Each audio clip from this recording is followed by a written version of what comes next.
Alors, on continue avec d'autres valeurs professionnelles qui sont reliées là, à la profession d'infirmière, c'est bien évident. Le respect de la vie. Bon, avoir le souci de la santé des autres, avoir le souci de leur bien-être. C'est sûr que tu t'en vas pas en soins infirmiers en disant j'en ai rien à cirer de mes patients, puis ça me dérange pas s'ils sont souffrants, ça me dérange pas si on la nausée puis ils se vomissent des tripes. C'est clair que on s'en va tous en soins infirmiers parce qu'on veut faire le bien autour de nous. L'autonomie professionnelle, c'est quelque chose d'un petit peu plus pratico-pratique, je vais dire. Euh, il y a deux trucs dans l'autonomie professionnelle. Premièrement, on est imputable de nos actes. On est imputable de nos actes dans le sens qu'on ne peut pas dire, ben j'ai fait ça parce que je ne savais pas. Je vais vous donner l'exemple de la jeune fille qui, dans le temps, c'est une vraie histoire, là, à Châteauguay, quand on relève les laboratoires de nos patients, s'il y a un résultat qui est anormal, puis qu'on le regarde à l'écran, là, on regarde tous nos résultats de laboratoire à l'écran, puis il y a un résultat anormal et on fait OK. Si on a fait OK, c'est parce qu'on a vu le résultat et qu'on va gérer le résultat. On va faire ce qu'il faut pour s'assurer que le patient est bien soigné en lien avec ça. Bon, mais la petite fille, elle regardait ses résultats de laboratoire, puis elle faisait OK, OK, OK, OK, puis elle checkait pas trop, dans le fond, ce qu'elle voyait. Elle faisait OK parce qu'il fallait qu'elle check ses résultats de laboratoire dans la journée. Ce qui est arrivé, c'est qu'il y a un potassium qui a passé. Un potassium qui était genre à 5,9. Il était pas loin du 6, là, si je me souviens bien. Ben, je m'en souviens parce que c'est moi qui l'ai vu. Le patient a été transféré sur l'unité où j'étais en stage avec les étudiants, puis je me suis adonnée à le prendre, ce patient-là. Et moi, je vérifie tous les résultats de laboratoire des patients que je donne à mes étudiants pour voir si eux aussi vont les voir, les résultats de laboratoire. Alors, je vois qu'il y a un potassium à 5,9, fait que je vais juste voir l'infirmière qui avait reçu le patient, qui avait été transféré d'une autre unité, pour lui dire, écoute, je sais qu'il y a un potassium à 5,9, je veux juste pas que tu le dises à l'étudiante, je veux voir, ça va le voir elle-même. Et l'infirmière de me dire, de quoi tu parles? Elle ne savait pas que le patient avait un potassium à 5,9 parce qu'au rapport de transfert d'unité à une autre unité, il n'y a personne qui y a dit. L'infirmière qui a transféré le patient, elle n'y a pas dit parce que probablement qu'elle ne s'en est même pas rendu compte elle-même. Donc, cette infirmière-là a été rencontrée parce que, oui, on est imputable. Quand on fait des vérifications au dossier, puis qu'on ne gère pas ce qu'on voit, on est imputable de ça. L'infirmière ne pouvait pas dire, ah, mais je ne savais pas que le potassium à 5,9, c'était grave. Hey, gars, c'est écrit dans l'écran là, que c'est pas normal. Donc, l'imputabilité, c'est ça. On est responsable de nos patients aussi, puis on doit être autonome de façon professionnelle dans le sens que euh, on doit comment je pourrais bien dire ça? On doit se garder une certaine distance avec nos patients. On ne peut pas accepter des cadeaux de nos patients puis dire, euh, ben, je vais le prendre son cadeau parce qu'elle était vraiment contente de me donner un cadeau parce que je l'ai vraiment bien, bien soigné. Parce que ça fait qu'à l'avenir, on ne va pas soigner cette patiente-là de la même façon. C'est clair qu'on va avoir une petite, on va avoir le goût de prendre plus soin de cette patiente-là si on a accepté un cadeau d'elle. Comprenez-vous ce que je veux dire? Là, je vous pose la question comme si vous pouviez me répondre au travers de l'écran.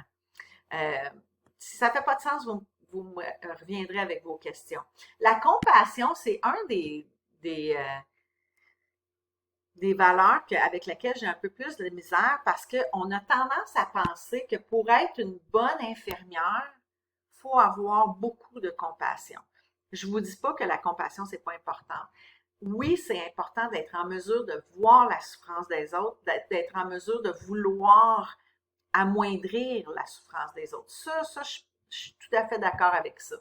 Mais c'est pas parce que tu as beaucoup, beaucoup de compassion que tu es nécessairement une meilleure infirmière. Pour moi, personnellement, la compétence, alors là, on parle, là, on jase, là. Parce que tu as beau avoir de la compassion pour ton patient qui souffre, si tu ne sais pas quoi faire pour diminuer sa souffrance, si tu ne sais pas quoi faire pour aider ton patient à mieux aller, ben parce que tu n'as pas les bonnes connaissances, parce que tu n'as pas assez de jugement, parce que tu n'as pas fait assez de formation, ben à mon goût, à moi, tu ne sers pas à grand-chose.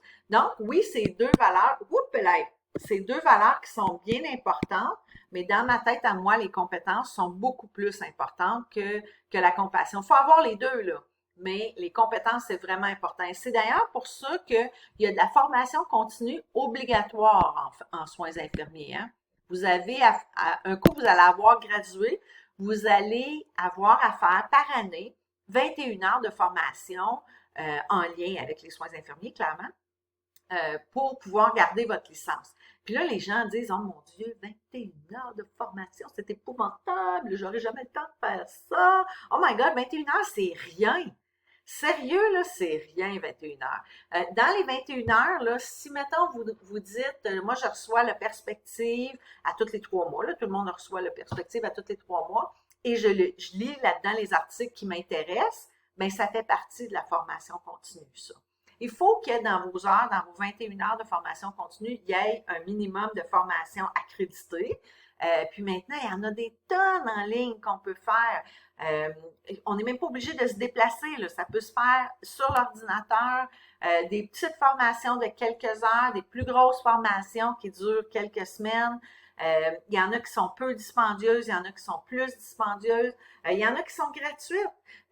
Les milieux hospitaliers essayent d'en monter le plus possible maintenant. Ils appellent ça des dîners-causeries ou des soupers-causeries.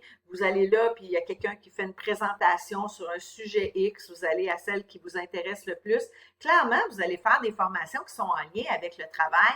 Où est-ce que vous êtes? Si vous travaillez en périnate, ben vous n'irez pas faire de la formation soins de plaie en gériatrie, là. Clairement, c'est pas relié, puis ça vous donne rien de faire ça. Vous allez faire des formations, évaluation du nouveau-né, évaluation de la mère enceinte, évaluation de la prééclampsie. Vous allez toujours vouloir faire des formations qui sont en lien avec votre travail puis vos intérêts. Puis vous allez voir, si vous faites des formations qui vous intéressent, c'est comme, c'est pas un fardeau. Ça va être super facile. L'intégrité de l'infirmière, ça fait aussi partie des valeurs professionnelles. La franchise avec nos patients, ne pas mentir à nos patients. La personne qui dit, tu sais, je pense que mon médecin est passé, puis c'est vraiment, mon prognostic est vraiment sombre. J'ai l'impression que, je m'en vais vers des moments plus difficiles. Si vous dites à cette patiente-là, ben non, ça va bien aller, vous n'êtes pas franche, puis vous n'êtes pas honnête avec cette patiente-là. Peut-être que c'est pas nécessaire de lui dire, ouais, ben c'est ça, tu vas mourir la semaine prochaine. C'est pas mieux ça non plus. Mais on ne peut pas mentir, on ne peut pas être déloyal avec nos patients. Là, vous allez me dire, mais comment qu'on s'en sort sans avoir à leur dire, oui, vous allez mourir la semaine prochaine. Souvent quand on est pris dans une situation qu'on a de la difficulté à gérer, si on répond par une question, ça nous sort du problème. Fait que la personne te dit, je pense que je vais mourir la semaine prochaine, je ne sais pas trop, qu'est-ce que vous en pensez? Là, vous pouvez répondre, vous, qu'est-ce que vous en pensez? Et la plupart du temps, là, ils savent. La plupart du temps, en répondant par une question, vous allez vous sortir d'une situation dans laquelle vous êtes plus ou moins à l'aise. Justice et équité, ça va être selon les gens. Puis la prochaine diapositive l'illustre très bien. Alors, ça ici, c'est égal. Tout le monde a un petit tabouret, puis c'est égal. Là, tout le monde a son petit tabouret. Est-ce que c'est bon que tout le monde soit égal? Non, parce que clairement, cette personne-ci, elle a besoin de plus, puis cette personne-là a besoin de moins. C'est ce qu'on appelle l'équité. On va peut-être pas tout avoir exactement la même chose, mais en bout de ligne, on va avoir ce qu'on a besoin. Équitabilité. Alors, toutes les valeurs qu'on vient de jaser ici, c'est des valeurs qui sont véhiculées par notre code de déontologie. Puis là, je ne vous lirai pas tout le code de déontologie. Là. Il y a des tonnes et des tonnes d'articles dans le code de déontologie, une affaire comme 80 et quelques. Là. Alors, mais toutes ces valeurs-là ont servi à monter chaque règle de notre code de déontologie. Et quand on a des règles comme ça, puis on véhicule des valeurs comme ça, on peut éventuellement arriver à avoir des conflits de valeurs. Surtout, vous allez voir un petit peu plus loin, on peut avoir des conflits de valeurs entre nos valeurs personnelles et nos valeurs professionnelles qui peuvent être différentes. Là. Et quand on est infirmière, on ne peut pas se permettre de dire, ben moi, tu sais, je sais pas, moi, je suis contre l'avortement. Moi, je suis complètement contre l'avortement, puis je vais monter au front dans mon milieu de travail pour pas qu'il y ait d'avortement. Ça marche pas, ça. L'avortement, c'est quelque chose qui est légal au Canada, puis tu as le droit de ne pas être d'accord, mais tu n'as pas le droit, en tant qu'infirmière professionnelle, de parler contre l'avortement sur ton milieu de travail, spécialement si tu travailles dans une clinique d'avortement. Alors, on va vous dire, dans la vie, vous allez aller travailler dans des unités qui ne vont pas à l'encontre de vos valeurs pour pas que vous ayez un conflit de valeurs avec vos valeurs personnelles versus vos valeurs professionnelles. Les valeurs professionnelles, ce n'est pas un choix. C'est véhiculé, c'est comme ça, puis il n'y a rien à faire. Vos valeurs personnelles, vous y avez droit, mais elles ne peuvent pas entraver à vos valeurs professionnelles. Des conflits de valeurs, ça peut arriver là, avec vous-même, ça peut arriver entre clients et professionnels, entre professionnels, entre deux infirmières qu'on s'ostine parce qu'on n'est pas d'accord sur un sujet X, puis ça peut arriver entre les clients et les membres de la famille. Alors, j'en ai parlé un petit peu. L'objection de conscience et la liberté de conscience, c'est deux concepts où est-ce que les valeurs personnelles et les valeurs professionnelles sont mises en cause. Alors, la liberté de conscience, ça veut dire que je travaille dans un endroit qui ne va pas à l'encontre de mes valeurs professionnelles. Je suis contre l'avortement. Je n'irai pas faire application dans une unité de planning familial, clairement.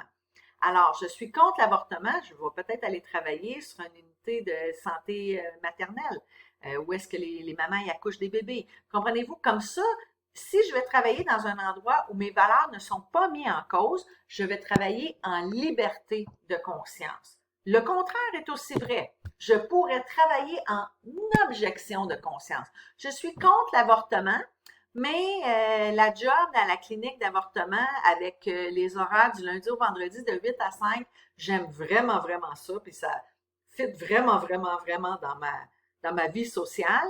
Bien, je vais décider de quand même aller travailler sur cette unité-là, même si ça va à l'encontre de mes valeurs personnelles, parce que j'aime l'horaire et comme professionnelle, je me dois d'agir de façon professionnelle. J'y vais, je vais faire le travail. Pour moi, personnellement, je vais travailler en objection de conscience, mais je le fais quand même. Alors, j'espère que vous comprenez les deux principes. L'objection de conscience, là, c'est je travaille dans un endroit qui va à l'encontre de mes valeurs personnelles, mais je le fais quand même parce que c'est ça ma job. C'est ça ma job d'infirmière professionnelle. Là, on va arriver au droit aux responsabilités d'une infirmière, puis on a quand même plusieurs sujets à voir. Et comme j'arrive dangereusement proche de mon 15 minutes, je vais arrêter la vidéo et puis on va repartir avec ce sujet-là.